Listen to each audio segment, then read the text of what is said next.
साहेबांनी सांगितलं होतं की आम्ही सगळे मिळून 200 निवडून येऊ आणि 200 पेक्षा जास्त एकनाथरावजी शिंदे साहेबांच्या नेतृत्वाखालच्या निवडणुकीमध्ये आमदार निवडून आले। कारण उबाठा राजकारण हे 2020 मॅच सारखं करतात, परंतु एकनाथजी शिंदे साहेब हे 24/7 जनतेसाठी उपलब्ध असतात। त्यामुळे निवडणुकींच्या मॅचचे खरे मॅन ऑफ द मॅच हे एकनाथजी शिंदे साहेब आहेत।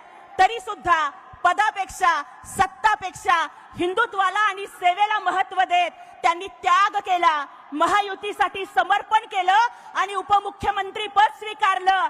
त्याग आणि समर्पणाचं दुसरं नाव हे एकनाथजी शिंदे साहेब आहेत आणि या त्यागी नेत्यासाठी आपण एकदा जोरदार टाळ्या वाजवूयात।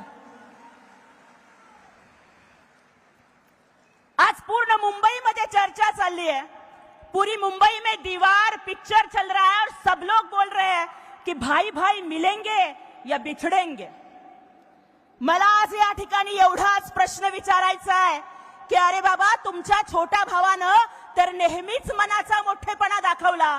तुमचा मुलगा निवडणुकीला उभा होता तेव्हा मनसेचा उमेदवार नाही दिला, परंतु तुमच्या छोट्या भावाचा मुलगा निवडणुकीला उभा राहिल्यावर तुम्ही उमेदवार देऊन त्यांचा पराभव केला आणि ठाकरेंचा पराभव ठाकरेंनी केला। हे सुद्धा महाराष्ट्रानं बघितलं। राज साहेबांनी तर मनाचा मोठेपणा दाखवून उभाठा तुम्ही दवाखान्यात असताना तुम्हाला स्वतः गाडी चालवत ते घरापर्यंत घेऊन आले, पण आपल्या छोट्या भावाचा मुलगा गंभीर आजारी असताना तुम्ही त्यांचे नगरसेवक फोडले। अरे, जो आपल्या भावाचा झाला नाही तो गावाचा काय होणार? मुंबई आणि महाराष्ट्र तर लांब राहिलं। मुंबईमध्ये जेव्हा पूर आला होता तेव्हा हिंदू हृदय सम्राट बाळासाहेब ठाकरेंना ज्यांनी मातोश्रीवरती एकटे सोडून 5 स्टार हॉटेलमध्ये स्वतःचा वाढदिवस साजरा केला, अरे जो आपल्या बापाचा झाला नाही तो मुंबईचा आणि महाराष्ट्राचा काय होणार आहे? त्यामुळे दोन भाऊ जरी एकत्र येत असतील त्यांना शुभेच्छा।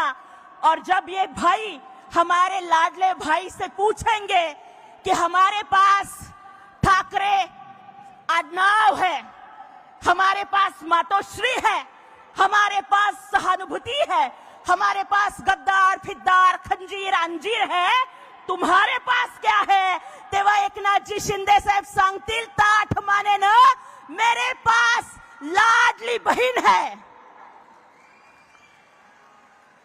मेरे पास हिंदू हृदय सम्राट बाळासाहेब ठाकरे के विचार है, धर्मवीर आनंद दिघे साहेब के विचार है, और मेरे पास शिवसेना का धनुष्य बाण है।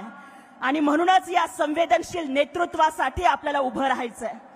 अरे, तुमच्या पेंगविनला आमदार करायचा होता तर 2-2 आमदार तुम्हाला तिथं बोनस द्यावे लागले, पण यावेळेस लाडक्या बहिणींनी तुमच्या पेंगविनला 70,000 वरून 7,000 वर आणलं, 7,000 वर। आणि त्या पेंगविनला पाय लावून पळावे लागलं। त्यामुळे